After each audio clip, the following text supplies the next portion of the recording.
अल्हम्दुलिल्लाह वस्सलातु वस्सलामु अला रसूलिल्लाह। नेकियों का सीज़न रमज़ान मुबारक। आज हम जिस नेकी का तज़किरा करने जा रहे हैं वो है कुरान मजीद की तिलावत। कुरान मजीद और रमज़ानुल मुबारक का तो वैसे ही बड़ा गहरा ताल्लुक़ है। अल्लाह रब्बुल इज़्ज़त ने कुरान मजीद में रमज़ान का तारुफ़ करवाते हुए ये बात इरशाद फरमाई कि शहरु रमज़ान अल्लज़ी उन्ज़िला फ़ीहिल कुरान, कि रमज़ान वो महीना है जिसमें कुरान उतरा है।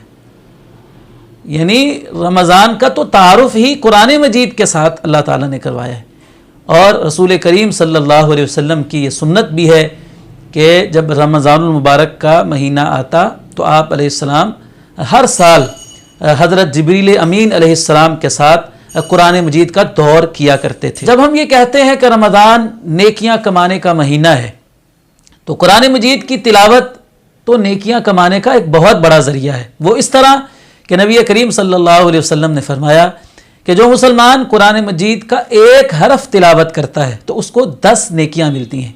और फिर आपने वजाहत फरमाई कि अलिफ लाम मीम ये एक हरफ नहीं है, बल्कि अलिफ एक हरफ है, लाम एक हरफ है, मीम एक हरफ है। गोया के अलिफ लाम मीम पढ़ने से मुसलमान को 30 नेकियां मिल जाती हैं। और कुरान मजीद जिसमें लाखों की तादाद में हरूफ हैं, तो जो मुसलमान एक बार भी कुरान मजीद को ख़त्म कर लेता है रमज़ान मुबारक में तो गोया वो करोड़ों नेकियों का हकदार बन जाता है। तो इसलिए हमने रमज़ान मुबारक के अंदर ज़्यादा से ज़्यादा कुरान मजीद की तिलावत करनी है। कम अज़ कम एक बार तो कुरान मजीद को ख़त्म हमने करना ही है।